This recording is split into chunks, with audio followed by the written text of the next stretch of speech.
Okay, everybody, welcome. Thank you for joining us on our fall JLI course, The Art of Empathy.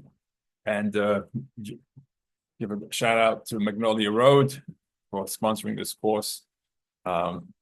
This JLI courses take an enormous amount of effort and time to put together and to prepare, and we are grateful for the sponsorship. It also allows us to offer our own sponsorship scholarships to those that would like to join our course, and we appreciate that gesture and that donation. JLI is, as some of you know, Lee, this is, I believe, your first JLI course. So the way these courses work, it's very much a source-based course. In other words, we follow a series of texts that help support what's being taught outside. So as such, in order to keep everyone engaged, we ask people to read some of the texts and follow, and know that everyone else follows along. If you don't feel like reading, you're always welcome to pass.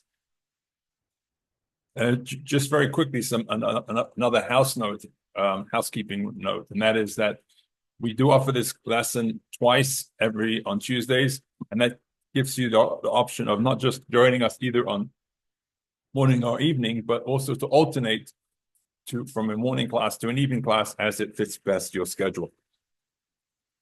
Let's get straight to the lesson today. Nurturing relationships. And I think every single person in this room, regardless of where you're at in a relationship, feels that there is always a need for improvement. And we're going to be following Torah's guidelines. You know, there's so much out there when it comes to the self-help section of the library, bookstore, you name it. YouTube videos today, I think those should be added. But we're looking for Torah's perspective. What does Torah say in order to help us nurture and improve our relationships? And we're going to see that right from the very outset, the Torah helps us with guidance into and recommendations into how we should work with our relationships and improve our relationships, how we should see our relationships. Second here. So we're going to go to the first text. Let's see who's ready to read. David, would like to read for us text number 1 in your book, page 3. This is from Genesis, the very, very opening verses, a couple of opening verses, actually chapter 2, should I say, of Genesis. What does the Torah tell us about relationships? Sure. Page 3. Please. So go to Romans 23, 18. God said, "It is not good for humans to be alone. I shall make for him corresponding temple." Okay, so here clearly God is telling Adam not to be alone. He should get married. But clearly, and what we've seen throughout many commentaries, this verse is not just about the need to be in a marital relationship, but it's a general statement that it's not good for a person to be alone. In other words, in order for a person to flourish emotionally, they need to have social connections with a wide range of people.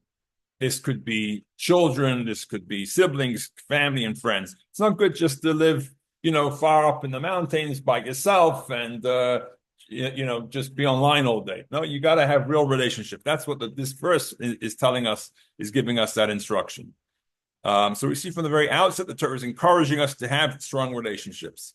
Clearly, in society, we do put, because of movies and just culture, that we put romantic relationships on the pedestal as being that is the kind of the key achievement in life when it comes to having relationships. However, this is not the only type of relationship that one should try to strive for. And very often, one needs, even when one has a romantic relationship, one should try to have a relationship outside of that in other areas with friends, colleagues, etc., etc. And therefore, and that's help, and doing so helps a person thrive. And therefore, being at the Torah gives us this command, this mandate to go out there and not to be alone, to be in a relationship. It's understandable that the Torah has a lot to say about this, on this topic. And that's what we're here to do. We're here to understand what is a Torah's view on this topic of relationships, in both, in not just in, we're going to be seeing this in this course, not helpful attitudes, and also we're going to be seeing actionable advice. So I really think as I prepared this class for today, I think you'll find that there is a lot to be gained and gleaned from walking away just really good ideas of what we can do and how we can become a better person in our relationships. In exercise number 1.1 asks us to identify 3 typical relationship stresses, try to encapsulate each one of these in a word or two. We're going to move along, but maybe you can kind of think of what things that kind of stress you out in your relationship with whoever it may be. Again, we're not just looking for relationships in the marital life. We're looking for relationships in family, in coworkers, in children, right? So, what are the stresses that may be bothering us? I think again, now I will tell you that sometimes these stresses are things that we have and we don't want to think about because they stress us, right? Quite literally. So, but to kind of think of something and bring it maybe out from the background if that's where it is. Of course, if it's on the forefront of your mind, easier. And try to think of one such case where you feel that an improvement could be needed in this relationship. Now, what we're going to be saying is in this lesson and in this course, I know some of you are here just because you want to check it out, that's fine. And I think you'll find that every single person thinks of themselves, well, not every single, that's not true. Some people think of themselves, I'm really good at relationships. I'm perfect. I have a good relationship with my spouse, with my children, etc. Or I'm not in a relationship with a spouse, but I have lots of other good relationships, friends, etc. You know what? If you're in a good relationship, it's because you've worked hard on that relationship, and that means that you put effort into those relationships, which is why you're probably here today, because you want to put even more effort. You recognize that with more effort, you can get that relationship can be even better. Of course, if your relationship is wanting, and that's why you're here today, well, even you'll find plenty to use in improving your relationships. But even if you're great at relationships, you could be giving the class. Point is, you'll find that there's so much here that will improve and make things even better. And so we're going to begin. So again, like we looking on the screen, we have helpful attitudes that we'll be learning about in this course, and actionable advice. I like that word, actionable advice. So much of what we learn in Torah, we think of it, it's all in theory. It's not practical, or has a practical or how to observe a mitzvah. This is actionable advice, just how to be better in relationships, and that is really valuable. I guarantee you, the lessons of today, you'll be putting into action in the next 24 hours, maybe even sooner. Let's take a look at some of the things. What can we learn from the Torah? So text number 2, Dan, reach for us. Text number 2. This is from Mishnah, and I want to tell you, David's asked me if there's anything Talmudic about this course. David, this is going to be your Talmudic part of the class. This next section, it's a little Talmudic. But it's pay attention. We go through a little bit of a Talmudic back and forth in understanding the following verse from the Mishnah, which is from the Talmud in Avot, chapter 1, Mishnah 6, and it tells us something very interesting. Mishnah, of course, Pirkei Avos is all about ethical traditions. It's not about how to celebrate the holidays. These are the ethics of our fathers as they are known, and therefore it gives us some very practical advice. Dan, reach for us text number 2, please.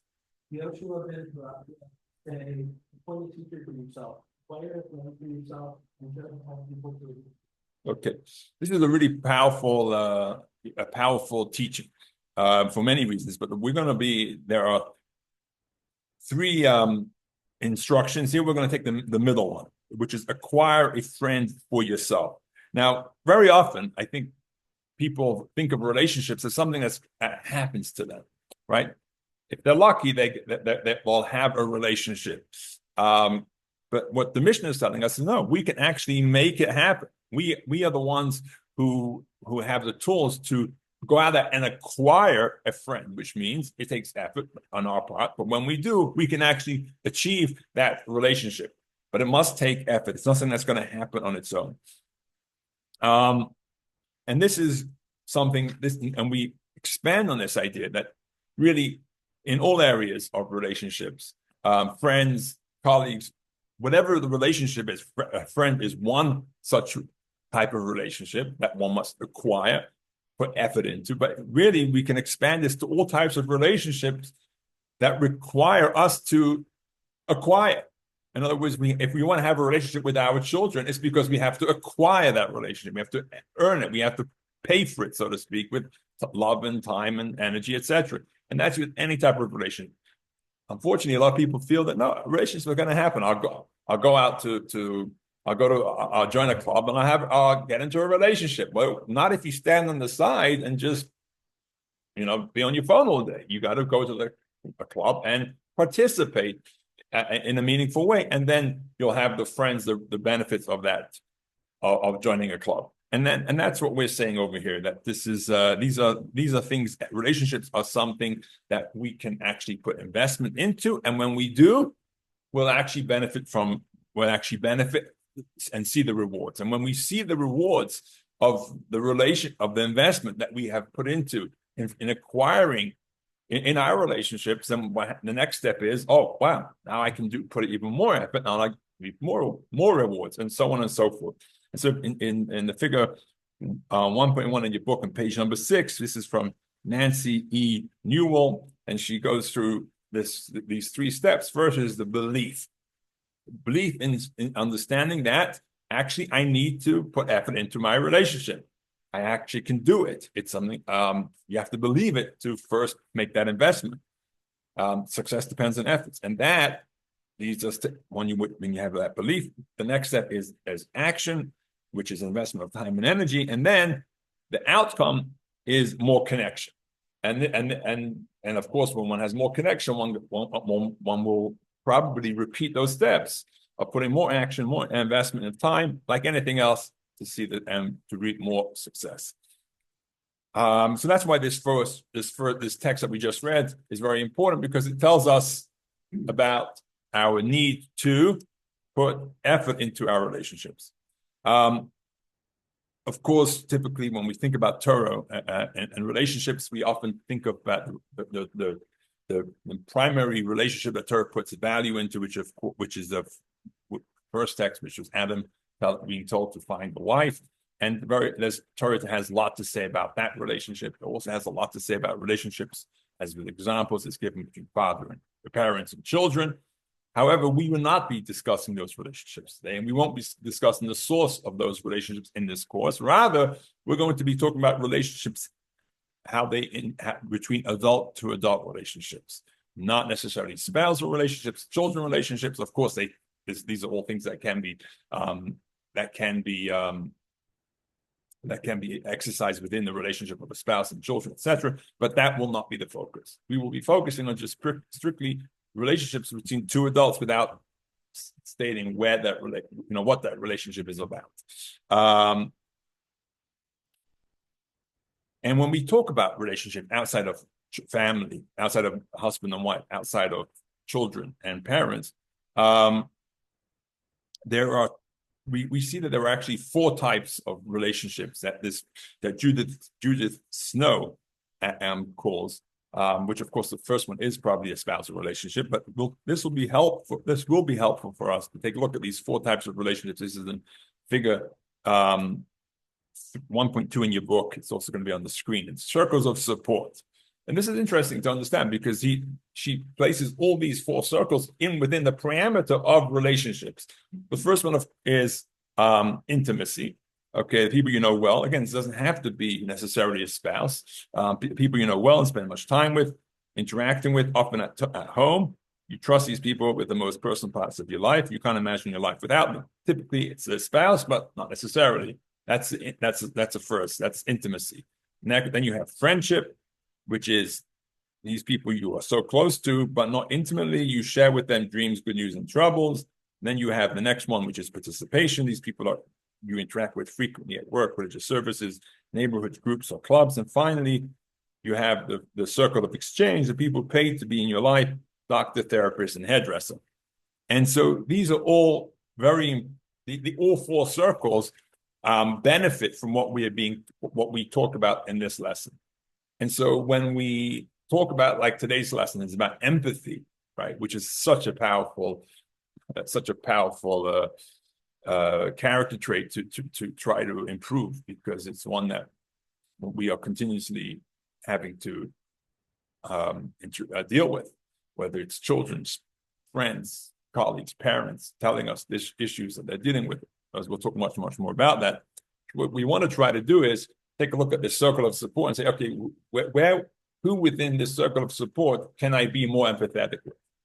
And sometimes you won't find a person in every one of those circles, but you'll find a person in one of those circles who you feel that this particular lesson is instructive to that type of relationship. Focus on that particular circle and see, okay, in that level, that's how I'm going to try to be more empathetic. But the point being is that throughout all these lessons, in this course, you will find people that they will address people within all four circles of support that we've just described, basically encompassing everybody in your life, because that's pretty much everyone. Well, of course, it's not necessarily. I mean, it's not. I guess there are people who are not in your circle, but they're in your life in some degree. But these are the people who generally are going to be the ones who you will be in a relationship with of some sort. And this course, all the messages in this course will be able to be touching on one of these circles, people in one of these circles, if not multiple people, not multiple circles. So we want to try to see, okay, which circle does this lesson or this teaching affect me in my improvement of relationships? Okay. And maybe at this point is a good time to think of somebody in each one of these circles. So we can kind of, that will help us who you like to improve that relationship with. So that way, as we go through the course, you'll be able to think of that person as we discuss the various issues that we are addressing. So think of somebody in your intimate circle, in your friendship circle, your participation circle, and your exchange circle. Okay, let's get, actually, I spoke a little too soon because I spoke to what David was saying. He wanted to do some Talmudic logic. That's actually coming up in the next section. So I'm sorry if I jumped the gun a little bit, but here's we come to the Talmudic logic in today's class. And that is, okay.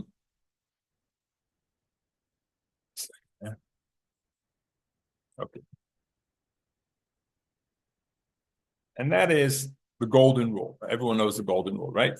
Famous story that's related in the Talmud. A would-be convert comes over to Shammai and says, "Teach me the whole Torah while I'm standing on one foot." And what does Shammai do? Sends him away. And he goes, unperturbed. He goes to Hillel, and the next great sage in town, says, "Can you teach me the whole Torah on one foot?" And what does he say? Laura, reach for us text number 3a. What is the golden rule that Hillel then says to the Gentile who wants to convert? Page 8, yeah.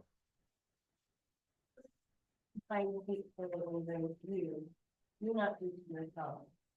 The foremost, I would say, is the benefit of the higher authority. It's a flexible statement, perhaps, but a deeper exploration of the deep there. 1 second. I'm sorry. Okay, I'm sorry. My bad. So you want to read just text 3a, the golden rule. Oh, no. So then wherever you find people, when them to do not to yourself, this is all for the higher. The rest is coming. Don't study the rest. Okay, very good. Beautiful. So that's famous dictum in the Torah. Don't do unto others what you wouldn't want done to yourself. Now, clearly, we can all understand if we could technically end the class with this teaching. Don't do it to others, and we're all good, right? This is a great lesson, and indeed, no question about it. Relationships of all sorts would be improved if we follow this piece of advice. Agreed, right? But that's not. But what we wanted to understand is the purpose of this is not to use this as our relationship advice, but rather to understand the veracity of the statement. Now, because what Hillel is saying here is not just saying don't do to others what you wouldn't want done to yourself, but that in and of itself is practical advice.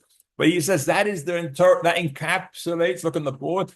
Zuhi kol Torah kula. This is all of the Torah. And that is a little bit of a stretch, because doesn't the Torah also contain main laws beyond the interpersonal, right? Like keeping Shabbos, like eating kosher, praying, etc. These are all things that have nothing to do with another person. These are strictly between ourselves and the Almighty. So how does not treating another person the way you would want to be treated include observances that are between ourselves and the Almighty's? So this is, of course, a question that is a good question, and therefore Rashi, who helps us when it comes to understanding a Talmudic piece of Talmud, and in fact also the Chumash as well, the Bible as well. Rashi has this running commentary that addresses sometimes very obvious questions, and the obvious question is, why does Hillel say this is the entire Torah, not just a good piece of advice? Why does he say it encapsulates the whole Torah? Clearly, it bothers Rashi, and Rashi therefore brings down two answers to this question, and he quotes two pieces of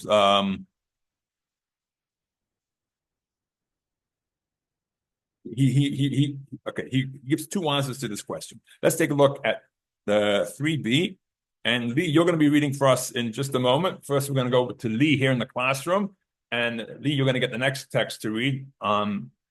Please read for us text number 3b, two interpretations of answering Rashi's question. How does this encapsulate this rule, this golden rule? How does it encapsulate the entire Torah? Go for it. Read text number 3b, please. Sorry, Susie. In the scriptures as our fellow, as in the verse, do not forsake your fellow, and your father's fellow. Father, Hillel intended that we should not disregard God's wishes, for we hate it when our fellow knows garbage.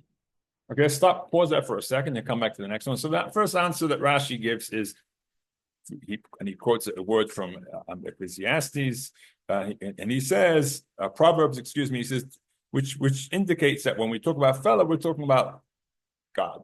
And therefore, do not do unto others what you wouldn't want your fellow, what you wouldn't want your fellow to do to you. He's talking about God. In other words, do what God wants. God wants from you to observe the mitzvahs, so that then you should do what God wants, and he'll do back to you. Okay, that is the first way he understands the word fellow. It actually means God. It doesn't mean interpersonal relationships. It's not exclusive to interpersonal relationships. He's talking about God. That's the first answer that Rashi gives. What's the second answer? An alternative interpretation is Hillel refers quite literally to our fellow humans, indicating the need to avoid robbery, theft, and adultery, and to obey the numerous other interpersonal mitzvahs. Okay. So the second explanation is what? That he means actually interpersonal mitzvahs. He doesn't mean the whole entire Torah. Okay? So Rashi gives two explanations. Clearly, when Rashi gives two explanations, the rule is because there's something lacking in one that needs the second explanation. So what's lacking in the first explanation? What would you like to say? Let's see, let's put on our Talmudic hats. What's lacking in the first explanation that Rashi needs a second one?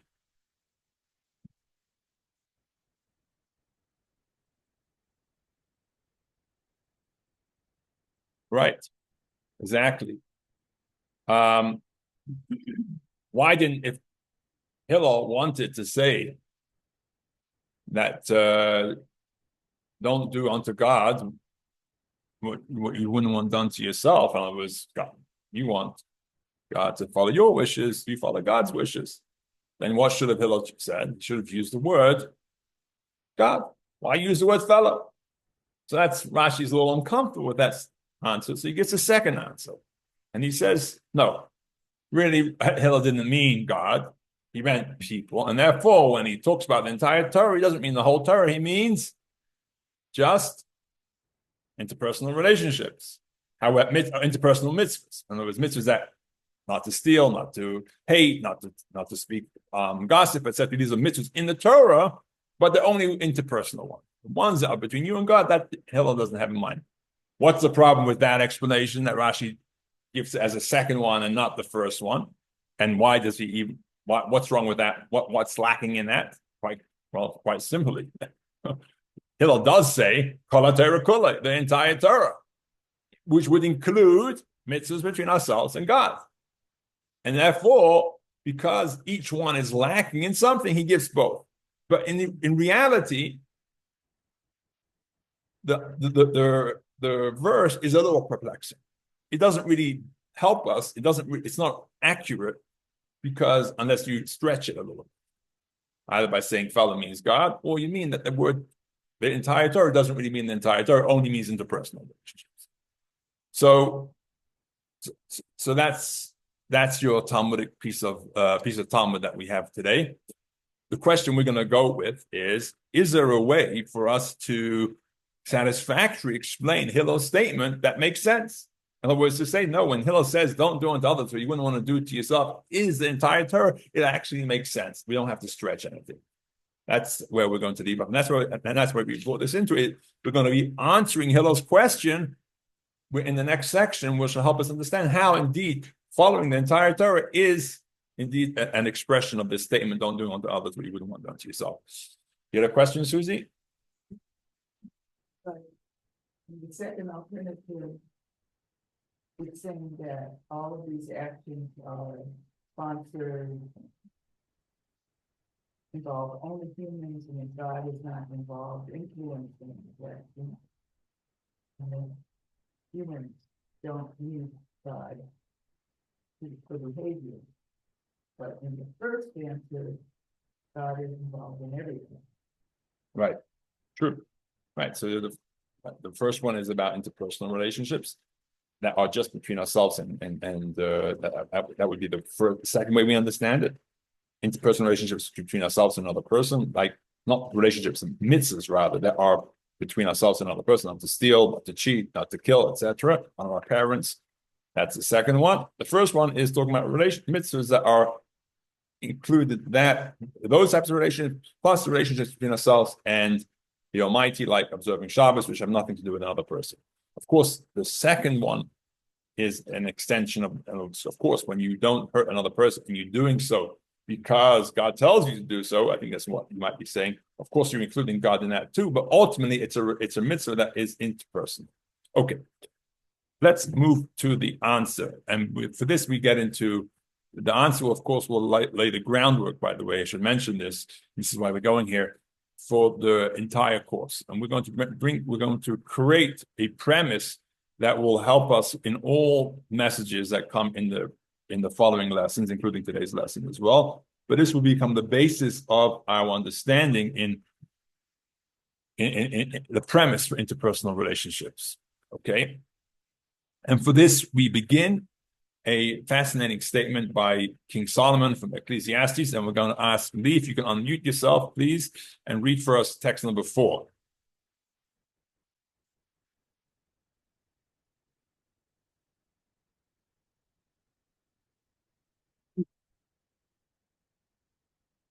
Lee, are you there? Yeah, I forgot to unmute it. Okay, thank you. How many understand that the spirit of the human ascends on high while the spirit of the beast descends to the earth? Beautiful. So this is a King Solomon, and what he's basically saying, very often people think that we humans, this is King Solomon speaking thousands of years ago, are just, we're animals with a brain, or animals, smarter animals, but we're still part of this animal kingdom. Right? This is what King Solomon is addressing. But really, he's saying we're not just a smarter animal. We are completely different. And we Because why? Because we, as humans, have the ability to have to do things for beyond ourselves. An animal is purely interested in conserving itself, in enjoying itself, in protecting itself, whereas a human has the ability to ascend on high, which means put his own needs aside and do something altruistic. That's what King Solomon is saying. Okay, makes sense? It's a simple understanding. King Solomon understood it thousands of years ago. Clearly, today maybe we are understanding it a little less, but maybe we've gone back a little bit on that. But I think it's clear that we are animals, and humans are vastly different in our ability to ascend on high, to do something purely altruistic, put our own means of self, something which an animal doesn't typically have the opportunity to do. Okay. Jewish mysticism, when it comes to many such verses, especially this one, is looking to see a little deeper into texts like this and to see what's beneath this. What can we learn? Is King Solomon only talking about contrasting humans and beasts, or is he talking about something else? And for here, the mystics have said, actually, what King Solomon is also talking about is the two strains of human consciousness within the human being. Of course, if you studied JLI courses of Hasidus in the past, these are not going to come to you as anything that you haven't heard before. However, the nuances here might be a little different, and it's always good to review this information. But what the mystics say that King Solomon is perhaps addressing over here is the idea of these two strains consciousness within the human being. So you have the human, you have the spirit of the human and the spirit of the beast. And one of them is purely, we're not talking, again, King Solomon is talking about an animal and human. Mystics say, no, this is talking about two spirits within the human being. One is a spirit of the human and one is a spirit of the beast. We have these two spirits within us, right? One, what's the spirit of the human? It wants to be altruistic. It wants to ascend on high. It wants to do mitzvahs. It has this holy desire to it. On the other hand, you have the spirit of the beast that descends to the earth. It drags us down and is governed by ego and selfish desires. And it's a source of pleasure, money, fame, and comfort, etc. The mystics explain these two spirits are in reality two distinct souls within us. Okay? They're known as the godly soul, look on the board, and the animal soul. Okay? Let's take a look. So we have two souls, a godly within us. Let's take a look at this. The Rabbi Shneur Zalman of Liadi, who spent a lot of time in his book called the Tanya in elaborating on this idea, expressing it. He says the following. He gives an example of how these two souls operate within us with the following example, text number 5. Let's see who would like to reach for that. David, I think you're reading text number 5. Having two things walking battle, each desperate to gain control over the same theory, who is and happens to point to the field and ensure that their ability is ever be true. That same battle rages within each of us, between two souls, our godly soul and the drive of the animalistic soul, great war over our body and our being. Okay, so Rabbi Shneur Zalman, who was a mystic, a very brilliant man, he kind of helped us out because he had people coming to him, his students, and say, Rabbi, what do I do? I go to the synagogue, I pray, it's amazing. I feel holy and like I want to just conquer the whole world with Torah and mitzvot and good deeds. And then I go to the marketplace and boom, all I want to do is make a buck. And I feel like everything I did in the synagogue was a waste. I feel like a different person. Like, what's going on with me? And so the Alter Rebbe, Rabbi Shem, says, no, you're perfectly normal. You're a normal person.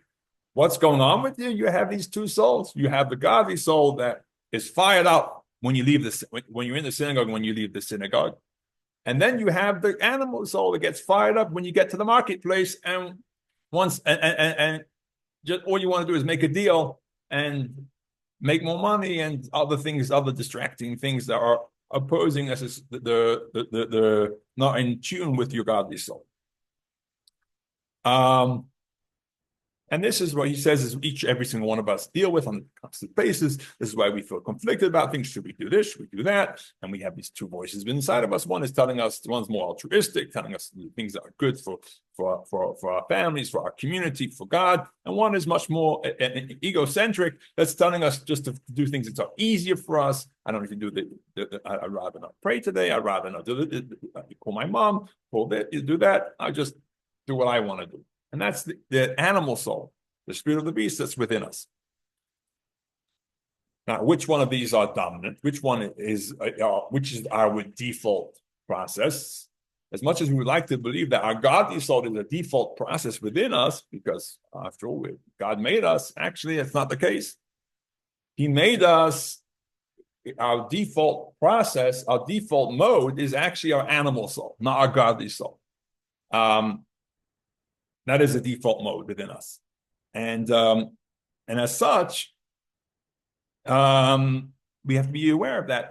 That is the first voice typically we're going to hear when we are dealing with a situation that has two options. The animal soul is going to speak the loudest. It's going to be the first one to speak, and then we need to pay effort and attention to hear the godly soul. How do we know this? So there's a verse from the prayers that we say in the morning that kind of allude to this idea. Dan, I think you're reading next. Did you read text number 6? This is from the morning prayers.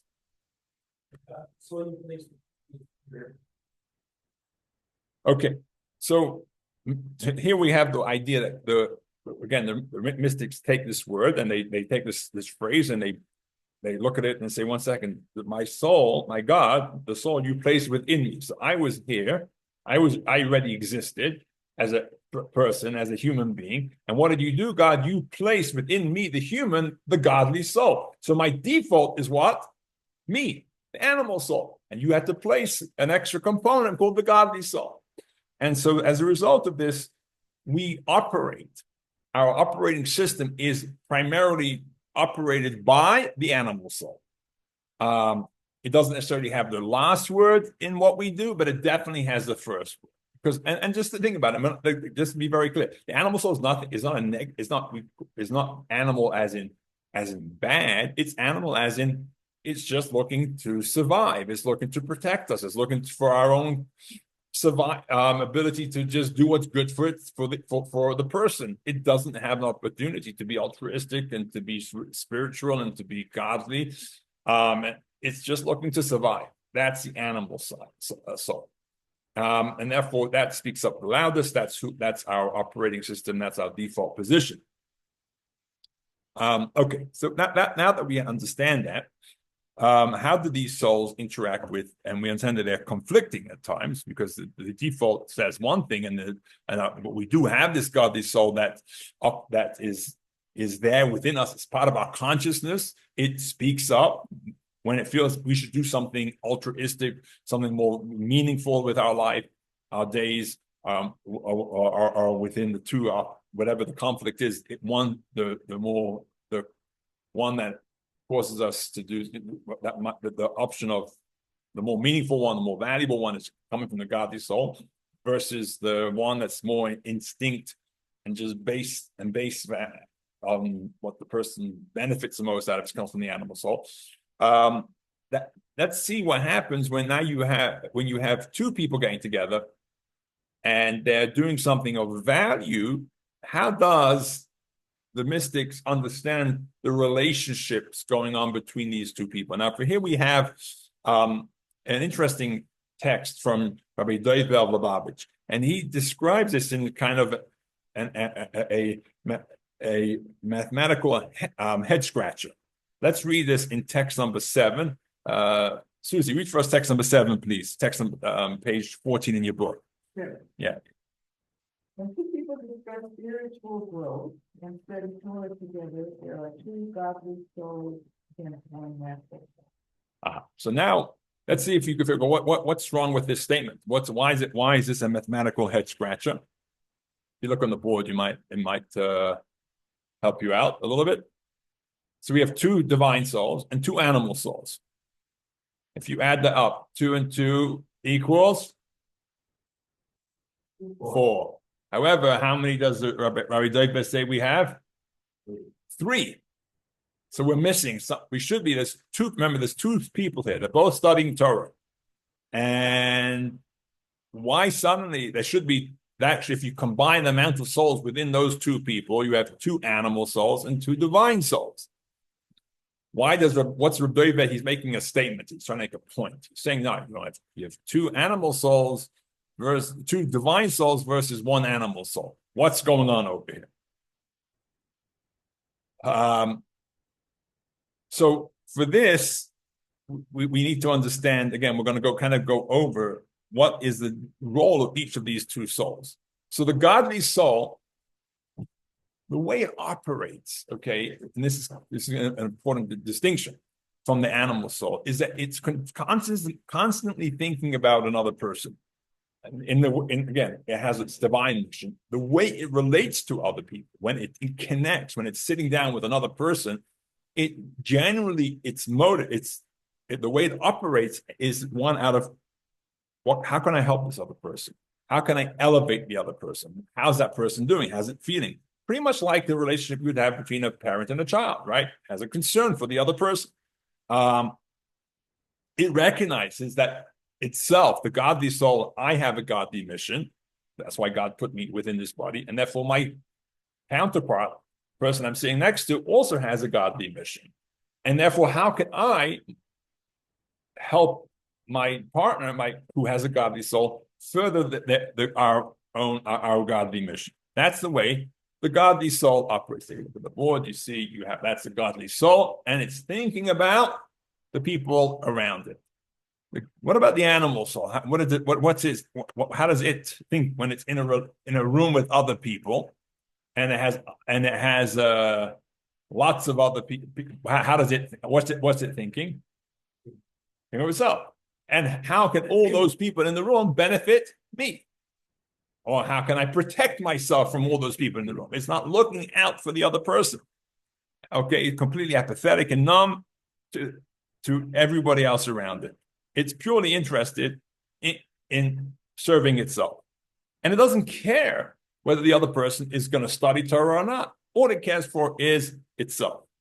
So what happens is, and this is what Rabbi Dogber is saying, because the animal soul and the godly soul have 2 very different ways of thinking about how they interact rather with other people. One purely selfishly, and the other only about the other person. When it comes to studying Torah, you have these 2 divine souls versus only 1 animal soul, because the animal soul, it doesn't care about the other person. It just thinks, and therefore, just to make this a little easier for you, when we say there's 2 divine souls versus 1 animal soul, it's the 1 animal soul. Let's say me and Susie are sitting together and we're studying. So my divine soul and her divine soul together connect and help each other to study Torah.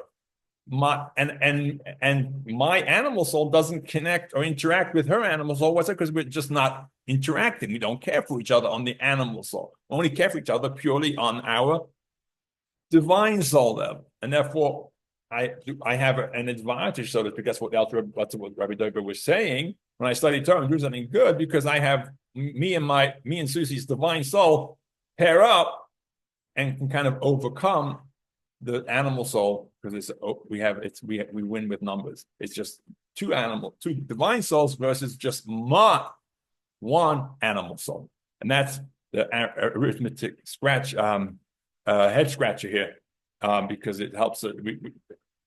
But really, of course, the point we're trying to bring out over here is the mission of the divine soul is purely what is all about the other person, whereas the animal soul is purely about itself. Now, that doesn't mean that the animal soul cannot love, as we're going to see in this video.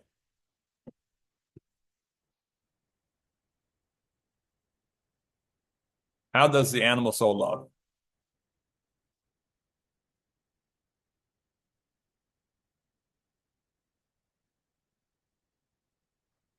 There is a Jewish folktale that illustrates how vague the word love can be. and also demonstrate some of the basic problems in statements such as, I love you. Once upon a time, a fisherman caught a large pike, and when he pulled the fish out of the water and saw its size, he said, "This is wonderful. I'll take it to the Baron. He loves pike." The poor fish says to himself, "There's some hope for me yet." The fisherman brings the fish to the manor house, and the guard says, "What do you have?" "A pike." "Great," says the guard. "The Baron loves pike." The fish feels that there is some corroboration of the facts. The fisherman enters the palace, and though the fish can hardly breathe, he still has hope. The Baron loves pike. He is brought into the kitchen, and all the cooks exclaim how much the Baron loves pike. The fish is placed on a table, and the Baron himself enters and gives instructions. "Cut off the tail, cut off the head, and slit it this way." With his last breath, the fish cries out in great despair, "Why did you lie? You don't love pike, love yourself." Okay, very good. So that's the idea. The animal soul basically is purely about itself. When it says it loves, who does it love? It loves itself. Okay.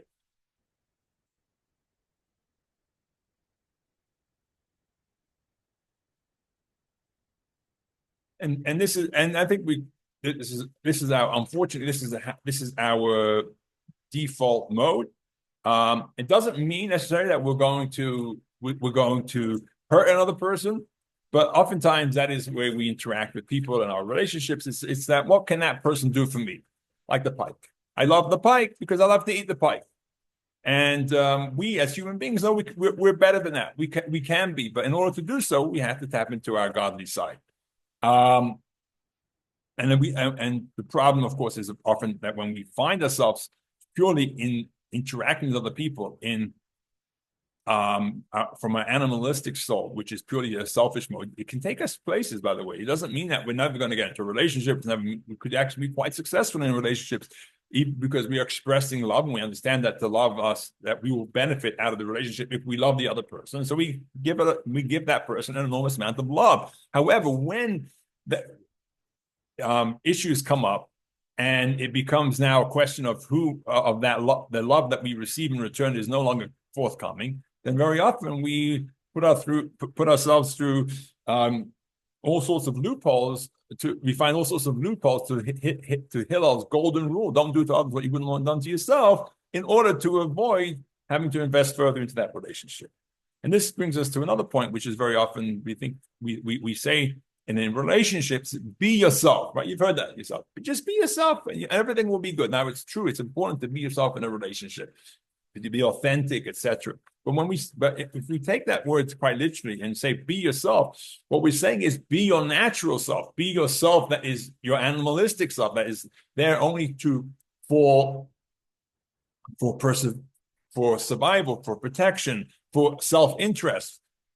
And if that's all we are in a relationship, our relationship, unfortunately, can suffer tremendously. And this is, look on the board, when we say be yourself, very often what happens is we relate to people in a very selfish way, because that's who we are, and our core self our core self is our animalistic soul. When we are purely being ourselves, and we are acting that way, we don't necessarily create genuine protection, genuine connection, because we're not necessarily interested in that. We're just not interested in the other person in a real way. We're interested in what that person can give me. And finally, as I said earlier, when we are just being ourselves, very often we trample on. We are willing, not always. That's not, again, the animal soul is not a bad thing, but it will trample another person if it feels it is furthering its own goals, in order to further its own goals. And therefore, really, what we should tell ourselves is not to be yourself, but rather to be your best self.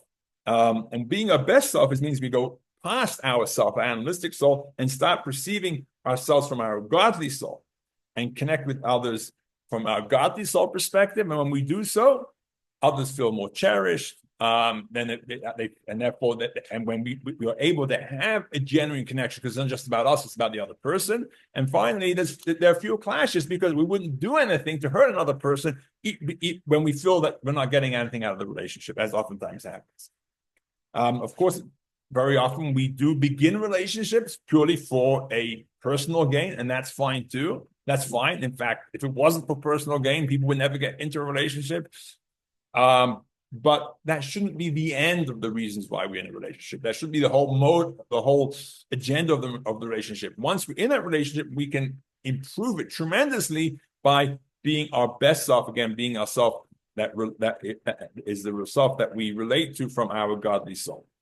And this brings us back brings us to the answer that we began the question with when Hillel says, don't do unto others and what you wouldn't want done to yourself. This is the entire Torah. The rest of his commentary is what Hillel is basically telling us is that we got to interact,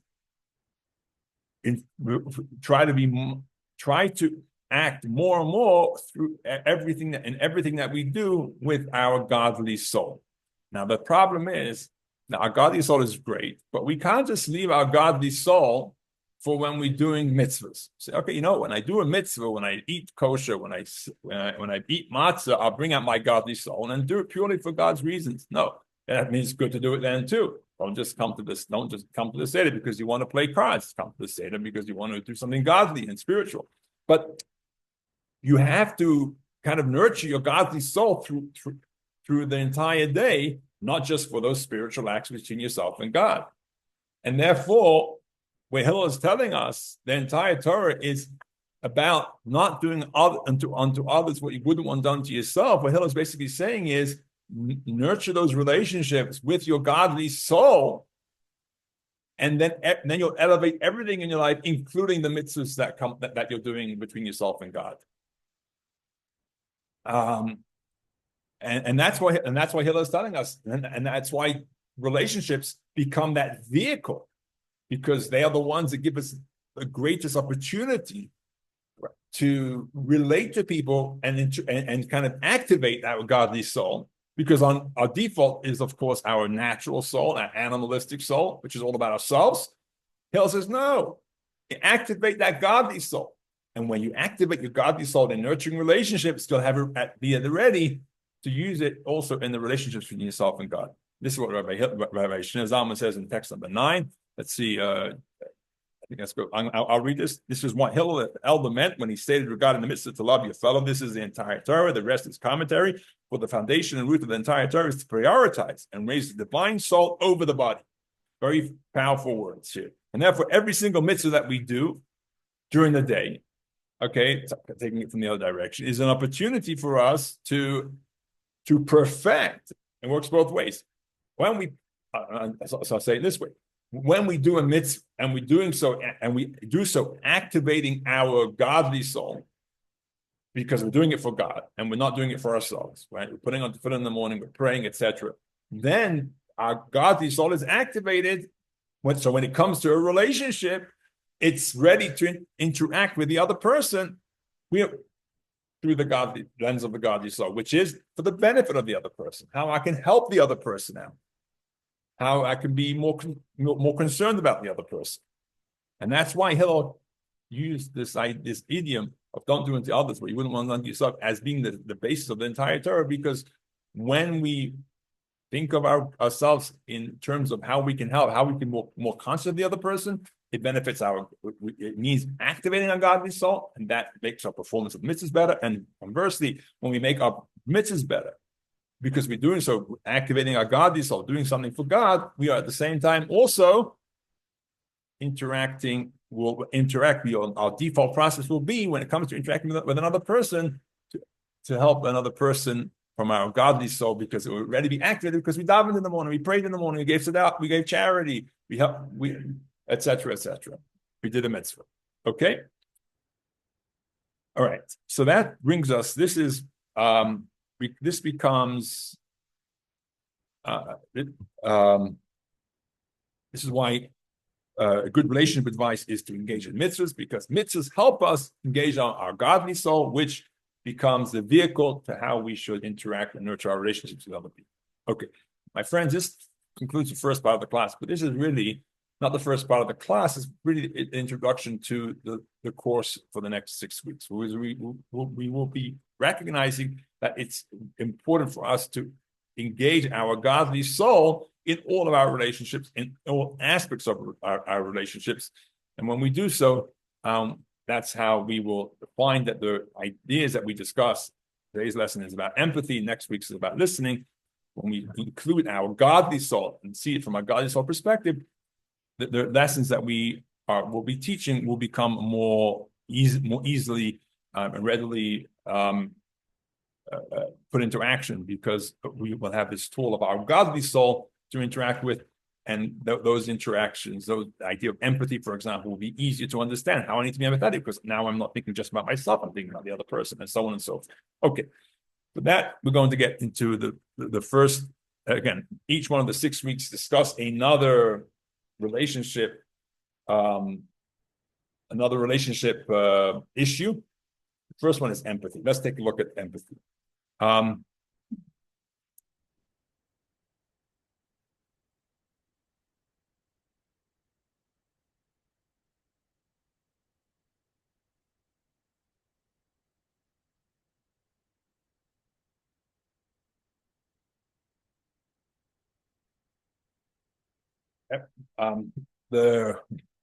Each of these lessons, again, beginning with empathy, we're going to look for a Torah source. We can talk about empathy from the self-help books, which, by the way, as we saw already at the beginning of the class, we did discuss some self-help experts. But we're going to see, our job is to understand this also from a Torah perspective. So when we look for empathy in the Torah, we go to the story of Joseph. Joseph, we know, was sold by his brothers. But before we get to him being sold by his brothers, we know that he had two dreams that showed him being the ruler over his siblings and over his parents. And when he relayed these dreams to his brothers, they became very jealous and kidnapped him, sold him as a slave. And then Joseph was sold to Potiphar, one of Pharaoh's ministers. At first, he worked at Potiphar's home. And then when Potiphar's wife falsely accused Joseph of trying to rape her, Potiphar, the master, threw Joseph into prison. And things quickly went from bad to worse. That's the short version of the story of Joseph. Again, with his dreams, he's now in prison in Egypt. And there he is as a prisoner himself. One day he sees two of Pharaoh's servants, the cupbearer and the baker. They were there because they had defended Pharaoh, and here's where the story continues. Text number 10a, each of them, the cupbearer and the baker, for the king who was imprisoned in the dungeon, dreamed a dream. Each one had his dream on the same night, and each dream had its own meaning. This is text number 10a in your book, page 17. Joseph came to them in the morning and saw they looked disturbed. He questioned Pharaoh's chamberlains who were with him in the prison of his master's house, asking, "Why are your faces poorly today?" He told them, "We dreamed a dream, and there is no interpreter for it." Joseph responds to them, "Do interpretations not belong to God? Tell them now to me." Okay, so Joseph asks these two, the chamberlain and the baker, for the dreams, and he goes ahead and he interprets for them. And the cupbearer tells him the dream, and Joseph says, "You know what? You're going to be pardoned in 3 days." Then he listens to the baker's dream, and he says, "No, you're going to be executed in 3 days." And indeed, what Joseph said came true. Now, okay, that's a story. Now let's analyze what happens over here. Joseph, go back to the text. We see that Joseph sees these people, and they look very disturbed. The Torah goes out of its way to tell us their expression on their face. Now, Joseph, being in prison himself, suddenly understood this is no party. He could have understood the reason why they looked so disturbed was because they're in prison. Okay, what's news? Of course they look disturbed. You wouldn't want to wake up one morning in Pharaoh's jail. So they're not happy. Nevertheless, Joseph didn't dismiss their facial features as just another day in jail. He realized something's wrong. Something's actually going on with these guys. And of course, there was. They had dreamt this this difficult dream that there was no interpretation for. And so from here, the commentaries, I'm going to read just because we're running a little behind time. The commentaries give us an understanding as tap into this Joseph's kindness over here and his show of empathy, as we're going to be discussing, by being conscious of of what these two servants of Pharaoh were experiencing. Let's read text number 10b. Joseph specified today, Joseph understood and expected that individual suffering incarceration would be in a foul mood and look glum. However, asked because he noticed a distinction between that specific day and every prior day of their incarceration. So what we see over here is that Joseph actually was someone who was in jail, and he was able to perceive, based on the people around him, what was going on with them. And if it looked a little different than the day before, it was because something was up. And therefore, he didn't just see them as this was a daily occurrence. They look bad, move on, but he sees, no, something is a little different with them. He's showing empathy in the people around them by seeing this, detecting something's different about them and inquiring about what's wrong. This is what empathy is all about. Let's read this in text number 11. Okay, I've read enough. David, read for us text number 11. Text, page 19. Empathy is the most powerful tool of compassion. It's an emotional skill set that allows us to understand what someone's experiencing and to reflect back with that understanding. Researchers agree that there are at least two elements to empathy: cognitive empathy and affective empathy. Cognitive empathy, sometimes called perspective and or mentalizing, is the ability to recognize and understand another person's emotions. Affective empathy, often called experience sharing, is one emotional attunement with another person's experience. Okay, we're going to be talking about both of these. The cognitive empathy is what Joseph was experiencing. Okay, he perceived in others. He perceives how others are thinking and feeling. Okay. Now remember, and he was correct. These two, you wouldn't, it's not a pleasant thing to wake up from a dream that has we didn't discuss what the dreams were, but one of them, they were not very pleasant dreams. They were very disturbing dreams. So Joseph is exhibiting empathy over here. Cognitive empathy. By recognizing something is wrong, he's recognizing it and he does something about it. He thinks about it. He's doing something about it. Now, this is of course a big mark of improvement for Joseph. Why? What happened a couple of years earlier? Was he showing empathy when he went and told his siblings, "Hey, guess what dream I had last night?" Was that being empathetic? Not really, right? I'm going to be the ruler of you guys. You're going to bow down to me, and he doesn't just say it once. He repeats it. That's not very empathetic, right? So he has improved. It's also worth noting. So Joseph understood he wasn't born with this character trait. He earned it. He learned it. The other thing that we're going to say is that Joseph being showing empathy actually didn't necessarily come along very easily. He was a man who had suffered tremendously in his short life. Okay, his brothers hated him, sold him as a slave. He was thrown into a pit and sold as a slave to the Ishmaelites, and then he suffered at the hands of his master. He was accused of doing something very unfaithful, etc., thrown into a pit, thrown into a dungeon. So Joseph himself could have walked around like a lot of people, just feeling totally sorry for himself and saying, "To hell with the whole world. I don't really give a darn about what's going on with the whole people around me. I'm just going to live my life and try to survive out here in this hell of a place called Egypt, far away from my family who have given up on me. I have no one in my life." But rather, what does he do? He actually overcomes all of that some emotionally, and he's able to be attuned not only to his own emotions, but to the emotions of other people around him. And this is what text number 12 tells us about empathy at all costs. Dan, read first text number 12, please. He told me to say to you that in jail without guilt, one might have expected him to be bitter, angry at the world. Nevertheless, when he noticed that Pharaoh's chief cupbearer and baker were immediately distraught, he approached them and inquired, "Why are you doing so poorly?" Joseph descended from Abraham, regarding who God proclaimed that he began his children and his household after him through God's ways by doing righteousness and justice. Genesis 18:19. Consequently, upon seeing one of God's creatures in a mood quite contrary and joyful, After all, the mere recognition that a person is a creation of the Holy One should be sufficient cause for delay. Joseph took the fact that the matter had caught his attention as evidence that the matter was relevant to him. Therefore, he immediately sought to be in assistance. Okay, very good. So the main point that we're going to be focusing on over here is that he was able to overcome his own issues, not put them aside for a second, and still show empathy to others around it.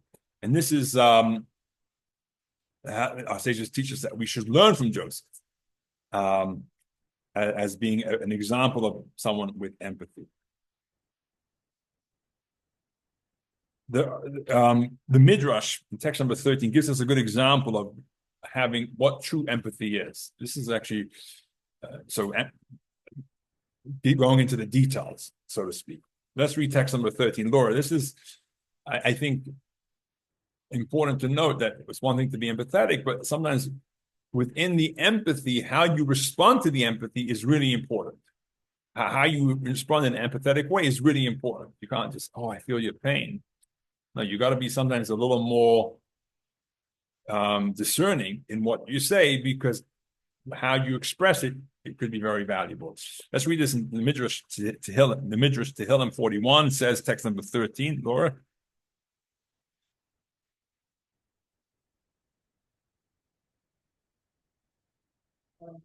Two-thirds of a flexible strategy. It's the same for person energy. For example, when a wealthy person is a drastic down financially, this is totally wealthy person, but I heard that I inherited from coming away, and especially for conversation that always has been together. You wish that this comes to you, and when that event comes to you, and that is whether you pay the debt and you can pay the debt, this person understands Very good. So what's going on over here is, look, this person who used to be a very wealthy, the Midrash is talking about a person who used to be a very wealthy man, and now he's impoverished, and he's in need of a loan, needs money, but he's also a proud person, and he knows that the once wealthy, now impoverished person is not going to accept charity. So what does he do? He comes up with a story and he says, you know what, I heard that you have a business deal coming down, it hasn't come to you yet. I happen to know through the grapevine things are going to change. Here, take my loan of $1,000, you'll be able to pay me back. Of course, the man knows I don't need to. I might give it to you as charity, I might not get it back, but he's ready to extend that anyway. But the person is not ready to, wouldn't be normally ready to accept it, except he's come up with this story that's helped him accept, or he says, I know you're going to get an inheritance, you'll pay me back then. So we see it's one thing to be kind. That's what this is. Empathy is being kind, but the empathy is also about discerning the need of the person or the kindness in a particular way, and finding words that will help the person accept your words to him.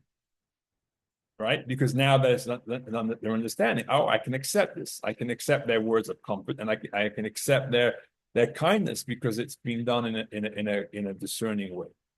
And this is what we're saying about empathy in general. It's so important, to when we oftentimes we don't have the right words. Or we have our thoughts and prayers, which is okay, better than nothing. But sometimes nothing is better than saying anything. If they're not ready to hear anything, maybe it's just say, "Hey, I'm here for you. I know you're in pain." Sometimes they want to know, "Hey, if you want to discuss it." The point is that in every situation, having empathy, knowing how to apply empathy, is really, really important. And sometimes that takes a little more than just being a kind person. It means discerning. You're looking in the previous text, it says that person is called a maskil, a Hebrew word. Praise be the person who understands those interesting. The word maskil also in Hebrew is a person who not just understands, but has this more you call someone a maskil, someone who's a deep thinker almost, because he's really applying himself cognitively into trying to help this person out with their emotional need. And I think that's really where empathy is can be most valuable, is when the person giving to it sees the landscape and sees, okay, now I know how to work within this landscape. What needs to be said, what needs not to be said, what can wait till a later time. And that's the understanding, the empathy of the cognitive empathy that we talked about. So that's the first type of empathy. Okay, look on the board: cognitive empathy, understanding what to say, what not to say, how to say it, etc. And then you have effective empathy.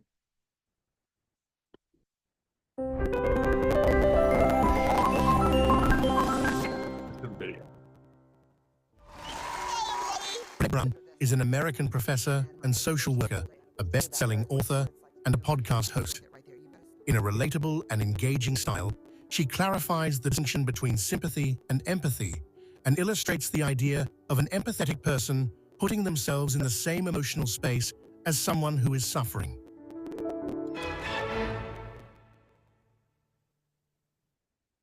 So what is empathy, and why is it very different than sympathy? Empathy fuels connection. Sympathy drives disconnection. Empathy, it's very interesting. Teresa Wiseman is a nursing scholar who studied professions, very diverse professions where empathy is relevant, and came up with 4 qualities of empathy. Perspective taking, the ability to take the perspective of another person or recognize their perspective as their truth. Staying out of judgment, not easy when you enjoy it as much as most of us do. Recognizing emotion in other people and then communicating that. Empathy is feeling with people. And to me, I always think of empathy as this kind of sacred space when someone's kind of in a deep hole and they shout out from the bottom and they say, I'm stuck, it's dark, I'm overwhelmed. And then we look and we say, hey, climb down. I know what it's like down here, and you're not alone. Sympathy is, ooh, it's bad, no. You want a sandwich? Empathy is a choice, and it's a vulnerable choice, because in order to connect with you, I have to connect with something in myself that knows that feeling. Rarely, if ever, does an empathic response begin with "at least." I had it, yeah. And we do it all the time, because you know what? Someone just shared something with us that's incredibly painful, and we're trying to silver lining it. I don't think that's a verb, but I'm using it as one. We're trying to put the silver lining around it. So I had a miscarriage. Oh, at least you know you can get pregnant. I think my marriage is falling apart. At least you have a marriage. John's getting kicked out of school. At least Sarah is an A student. But one of the things we do sometimes in the face of very difficult conversations is we try to make things better. If I share something with you that's very difficult, I'd rather you say, I don't even know what to say right now, I'm just so glad you told me. Because the truth is, rarely can a response make something better. What makes something better is connection.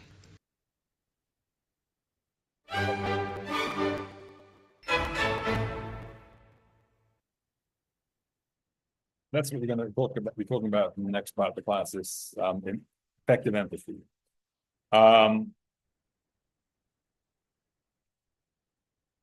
Let's go back to from modern day psychology to the Talmud, text number 14a. Forgive me, who read last? Okay, Dan, 14a, please. Lee, we're going to get to you. I apologize. You're going to read next, Lee. Rabbi David and Hassim each suggested a method for dealing with anxiety. One said, cast it in your mind. The other said, speak it over the mouth. Okay. We're not going to talk about casting out of one's mind. That is a possibility, but speaking over it with others is what we're going to be talking about. Who are these other people that we're talking about? So Lee, read for us text number 14, please. 14b, page 24. They are others only in the bodily sense. However, they are wholly united with you. They feel your reality. Okay, so here we come back to this idea of the animal soul and the godly soul. The other person, yes, he is a other in the sense that they are another person, but they on the other hand, they have this ability to feel for you.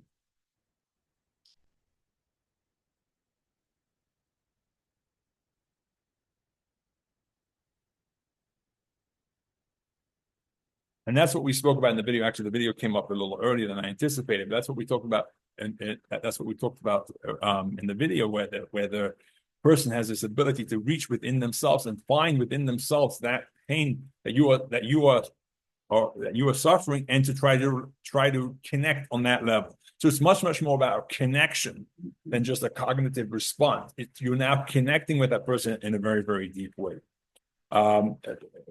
We're just running a little behind on time here, but there's a story of the Talmud of this idea of connecting in a real powerful way. That's in text number 15, of this person who would, every time he would go visit a mourner's home, he would take off his shoes. And because that way, mourner is not supposed to wear shoes, he would take off his shoes, showing and connecting with the other person in their pain in a very visceral way. So this is the idea of effective empathy, is truly feeling the emotions of others, and it's vital to relationships. It's something that it will really help us to connect with another person. That's a skill to find this within you. It takes much more effort. As you saw in that video, it really makes you vulnerable, and it forces you to really get down with the other person and to feel their pain. But when you do so, there's a connection there that is extremely powerful. And this of course nurtures a relationship. That's really the point that we're saying. When you're able to connect with a person when they're in their darkest moment, you're connecting them in this empathetic way, where you're actually feeling their pain, and they see that you are with them. You're not just giving this words of sympathy, but you're with them in their pain.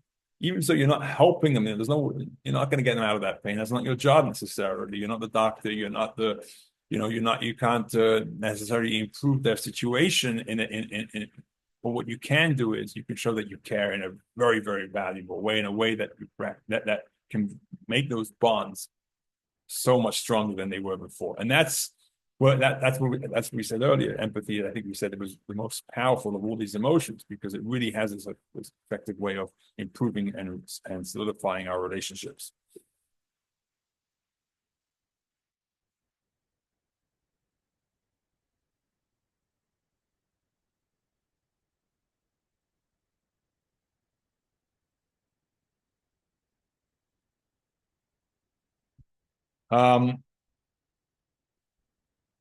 What happens, we spoke about this with Joseph, that very often it's difficult. Why? Because we're not a paid professional. We are just a friend, and we are typically people who are dealing with our own issues, and there could be all sorts of difficulties that are happening to us as that person who our friend we're talking to is telling us about their hurdles and their difficulties. In our mind, we're thinking about the evening news, we're thinking about their work, we're thinking about the problems we're having with family, etc. And suddenly we're just not there for the other person, because we're so bogged down with our own problems. It becomes impossible to relate to the other person. Like, we just don't have that capacity. And this is where what we spoke about earlier, the godly soul and the animal soul, and I said when I finished that discussion, this becomes a paradigm, so to speak, for all these lessons, becomes so important as a principle for every one of these emotions and building relationship building blocks that we have been talking about, but especially empathy, because when we are bogged down with our own problems and we need to relate to the other person from an empathetic standpoint, what is now required of us is to put aside our animal soul that's screaming out all the issues in our life, and work and purely interact with our godly soul. and how, because our God, animal soul is just thinking about survival of itself, just trying to get through the day, just to overcome the difficulties it had. Definitely doesn't have the wherewithal to think, to be conscious and be empathetic about the other person. But from a godly soul, which is purely interested in helping another person, in being kind, and being altruistic, is able to. And therefore, when we are intuitive to our godly soul and put ourselves aside, our animal self aside, then we can truly be empathetic. And then we can have the tools to be empathetic, because it doesn't matter what happened to me during the day. That's not where, I'm not interacting from that focal point anymore. I'm interacting from what's my godly soul, which is somewhat separated and more able to be in tune with the other person. So let's take a look at some practical tips about empathy. And we're going to, we spoke about Brene Brown earlier, and she has what she called she calls empathy misses. I think this, how to be empathetic. I think there's so many different ways, so we don't give examples of how to be empathetic. We give examples of what not to do. And I think it's interesting. I thought about that. Like, why don't we have any practical ways how to be empathetic? Well, because actually probably empathy is easier if you don't do the following. So we're going to be giving a list of what not to do, and the list of what not to do should make it easy, because very often our natural answer to people when they tell us issues is oftentimes the wrong thing to say. So if we dismiss these areas, if we know these are the wrong things to say, we can find the words to be truly empathetic. So let's give an example here. Example that we give over here is you're dealing with a case is think of yourself, kind of picture this to yourself. You having a big issue with your neighbor, and you tell your spouse, Bob, do me a favor, go speak to John, sort it out. I'm sure you can figure it out. Bob goes to speak to John, and in the course of the whole conversation, Bob gets so upset he loses himself, and the whole thing goes completely sour. And Bob comes back to his spouse and relates what happens, and I took your advice, but it didn't end well. I blew it. And so there are a bunch of different things that perhaps Mrs. Bob could say. She could say, I'm not sure what's in your book or not, to be honest.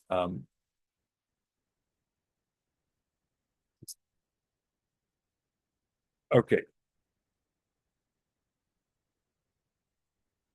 Okay, here we go. So here's some of the options. It's in my book. Here are some of the options. Listen carefully to these. And they are all reflected, by the way, in the list that comes up in your book on page 1.3. The first thing you can say is, boy, I feel bad for you. You'll have to find a way to fix this, right? Trying to fix the situation. Does Mrs. Bob think she's saying anything bad? No, she's responding to her husband who just blew it with a neighbor. The next thing she says, I can't believe you didn't take my advice. She did take her advice, but you didn't take all of it. He said, take it easy. That's another thing, reflect what that you're upset with the other person. Gosh, now the neighbor's wife won't jog with me anymore. You are to blame for this mess. Let's put on your favorite show so we don't have to think about it. Don't overreact here. We had much bigger problems with Fred a few years ago. Why didn't you insist on being right? Why did you insist on being right instead of being smart? Let me call and say it was a big mistake, and let me help you craft an apology. Now, so these are things that, unfortunately, a lot of times is what goes on when someone tells us about things going on in our life. We give one of these reactions in trying to improve the situation.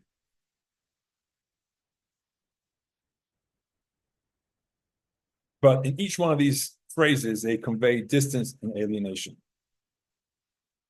And but unfortunately, these are the things that do come to mind. Let's take a look. If you look in your figure 1.3 in your book, it gives you goes through each one of these.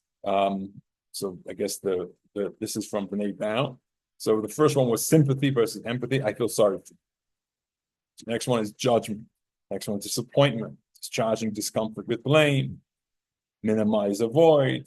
Pairing, competing. Speaking truth to power. Advice giving, problem solving. And these are all things, just think about it for a second. I mean, I'm guilty of this, all the time. This is what we try to do. It's the easiest reaction to when someone's telling us something bad happened to us. We try to problem solve. We tell them, don't be upset. Whatever. I'm sorry, we don't upset people and make them uncomfortable. We don't emphasize with them. And so what the point of this is if you can take a look at this, and I think this is probably the hardest part, is to really try to reflect on these ideas, because this is kind of the natural, this is the animal soul speaking, right? We need to try to engage with our godly soul. And when we do, we leave ourselves out of the picture and we think about the other person. And so this concludes at least the first part of the class when it comes to empathy. And I think it's a really worthy connection that we can improve upon with other people.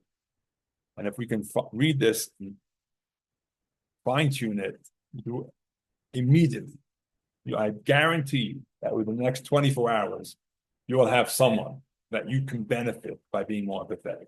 I guarantee it, no doubt. Because it's just, you're just speaking to a relative on the phone, and you can, whatever it is, you're trying to sell something to somebody, and they say, I can't afford it. I mean, there's so many ways that you can be empathetic with a person instead of just being dismissive. And unfortunately, that's how we are so often. People are hurting out there. I want to just say this. People are hurting out there all the time. And you can really make it and break it for them by just giving that right and proper response. So I encourage you to utilize these tools in your everyday interactions as much as possible. Obviously, it's difficult. Sometimes we are really bogged down with our own issues. It's difficult to see past our own little lives. But try to get past, recognize that through our words, we can make a massive, massive difference to people. Interesting, if we go back to the story of Joseph just for a moment, we see that his empathy really paid off, right? What happened? He was empathetic. He listened to them. He interpreted their dream. And in the end, what happened? The baker the wine bearer who was restored, remembered Joseph. Joseph was redeemed. And what did Joseph do when he was redeemed? He ended the famine. He didn't end the famine. He prepared for the famine and ended the famine. And so, he was risen to the viceroy of Egypt. So oftentimes, it's through one little action, good deed, that we can turn the whole world around.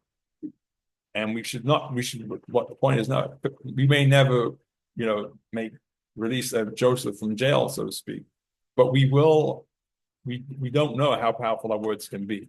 And we should recognize it. And for the good, for the negative, but most importantly for the good. So try to, I personally myself, I said I've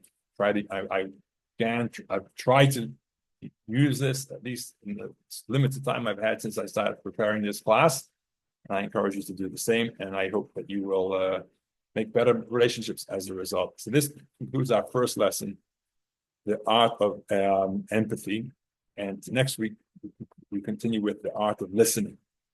Again, thank you for joining us. I hope you can continue learning with us as we continue these next 5 weeks. I do want to say that next week, I won't be here on Tuesday. So we're going to reschedule the class for Wednesday. I apologize if that is a inconvenience for any of you. If it is, we'll be able to follow up the lesson on the YouTube recording that will go out. The 2 lessons will be on both Wednesday morning, same time, Wednesday evening, same time. That's just this next week. And then we'll go back to the following 4 Tuesdays. Thank you so much for joining us. And I hope you have a wonderful rest of your week. And we'll see you again soon. Lee, thank you for joining us. Of course. Thank you. Okay, have a great day. You too. All the best. Bye-bye. Bye. You said you're going to, I'll write down. Yeah, it will be